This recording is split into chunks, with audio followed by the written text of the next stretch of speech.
बहुत सारी रामायण है, उसमें साकेत रामायण में ये इशारा मिली और मैंने रामचरितमानस में ढूंढा तो ये संकेत मिला। उमा कहूं एक निज जोड़ी। बोले क्या प्रभु? बोले ये कहना चाहता हूं कि एक दिन राम जी को, जैसे तीसरा दिन था तो राम जी की चोरी हो गई।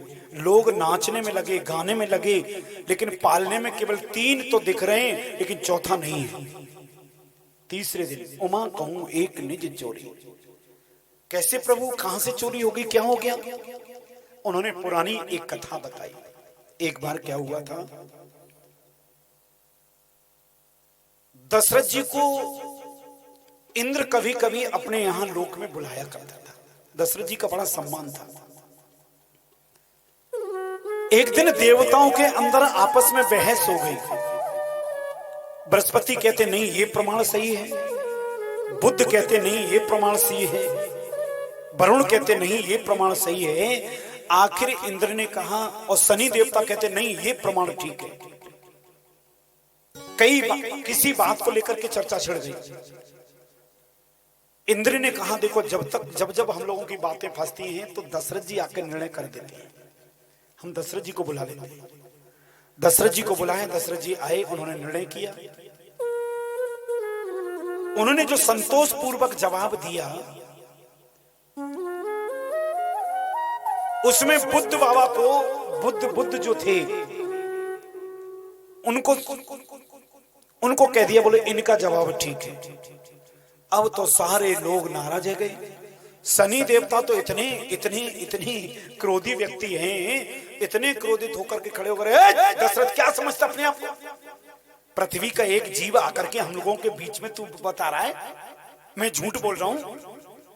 दशरथ जी ने हाथ जोड़ के कहा, शनि देवता ऐसी कोई बात नहीं, मैं हाथ जोड़ता हूं, लेकिन शास्त्रों की बात करें तो शास्त्रों में यही है, और बाकी जो आपका निर्णय हो। शनि देव ने इतना क्रोध किया कि उनके नेत्रों से क्रोधा अग्नि निकली, और क्रोधा अग्नि जब निकली तो दशरथ जी के ऊपर पड़ी, और दशरथ जी के ऊपर पड़ी तो आकाश से,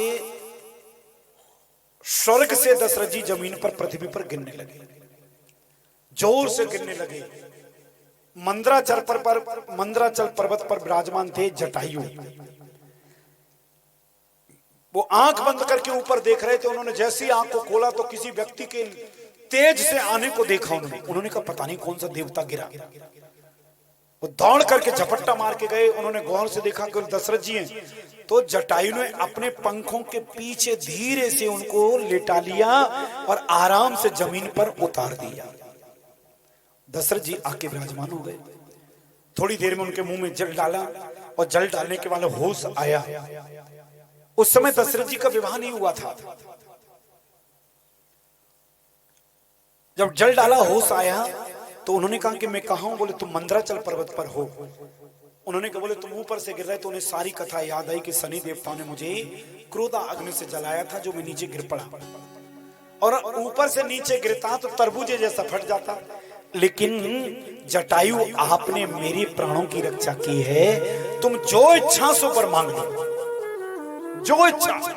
जटायु बोले नहीं, मैंने अपने धर्म को निभाया, हमें जरूरत नहीं। बोले नहीं, कुछ तो मांगना पड़ेगा। जटायु ने कहा अगर देना चाहते हो तो एक काम करो। बोले क्या? बोले मेरा विवाह नहीं हुआ, मेरे कोई संतान नहीं, और हमने शास्त्रों में सुना है कि पिता का दाह संस्कार कोई पुत्र कर दे, अच्छी तरह से क्रिया कर दे, तो उसको भगवान का धाम मिल जाता है, और मेरे कोई पुत्र नहीं। अगर आपकी शादी हो जावे और कहीं 2-4 बच्चे हो जावे तो एक बेटा तुम मुझे दे देना, और मुझे कुछ नहीं चाहिए। दशरथ जी ने कहा अभी तो शादी नहीं हुई, और फिर कहा एक बेटा हो जावे तो नहीं, बोले 2-4 बेटे हो जावे तो दशरथ जी ने कहा कि 2-4 जब होंगे तो देखा जाएगा, लेकिन आज जटायु को खुश करने के लिए बोल देते हैं। बोले अगर मेरे 2-4 बेटे होंगे तो एक बड़ा बेटा जटायु तुम्हें दे दूंगा, मैं तुम्हें संकल्प करता हूं, ये तुमसे वादा है, जाइए। जटायु ने पंखों पे बिठाया, तुरंत अवधपुर में छोड़ दिया। आज तीसरा दिन है, राम जी, लक्ष्मण जी का, भरत जी का, शत्रुघ्न जी का अवतार हो गया। जटायु के किसी ने जाकर के कह दिया दशरथ जी के 4 पुत्र हुए। जटायु आंगन में थे, वो दशरथ जी आंगन में खड़े थे, जटायु दौड़ करके गए और छत के कोने में पहुंचे और जटायु से इशारा करके बोले तुम छत पे आओ।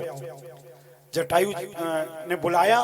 दशरथ जी जब छत पे गए तो जटायु ने सारा हाल सुनाया, तुमने मुझे वादा किया था, रघुकुल रीत सदा चली आई, प्राण जाए पर वचन न जाही। दशरथ जी रोने लगे। जटायु मेरा बड़ा बेटा तो बड़ा सुंदर है, मैं उसको नहीं दे सकता हूं। बोले आपने कहा था, संकल्प किया था, तुम्हारे पूर्वज जो ऊपर बैठे हैं ना, सब तुमको गाली देंगे कि मेरे दशरथ ने एक वादा पूरा नहीं किया।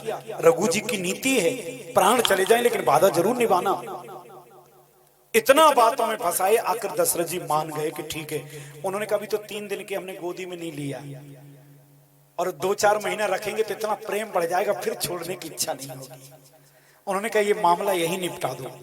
नीचे गए, उन्होंने देखा सब नाच रहे हैं, कूद रहे हैं, कौशल्या मैया नाच रही, सब नाच कूद रहे हैं। उन्होंने धीरे से अपना गमछा खोला और उसमें झोली बनाई और राम जी को उठा करके झोली में रखा और छत पे लेके गए और जटायु के चोंच में दे दिए।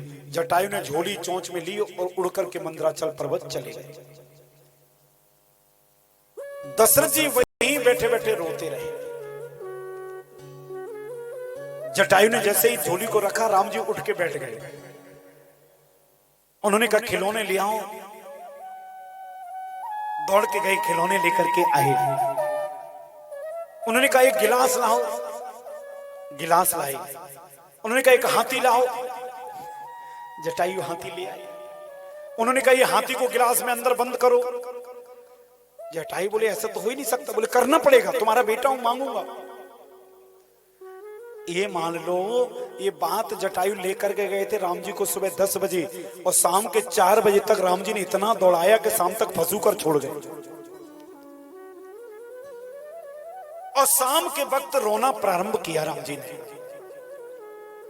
उन्होंने पूछा क्यों रो रहे हो? उन्होंने कहा मुझे अब नींद आ रही है।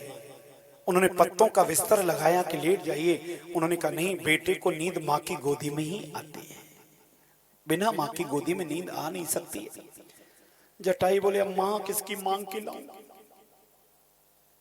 जटायु उदास हो गए तो हंस करके राम जी ने कहा तुम मुझे लेकर के क्यों आए हो? बोले मैं चाहता हूं कि अंतिम क्रिया मेरी बढ़िया हो जाए, मेरे कोई पुत्र नहीं है, इसलिए मैंने आपको पुत्र बनाया है, तुम मेरे पुत्र हो। आज राम जी ने जटायु के दोनों पांव पकड़ लिए, दोनों पांव पकड़ करके कसम खाई, तुम आज से तुम मेरे पिता हो, मैं तुम्हारा बेटा हूं।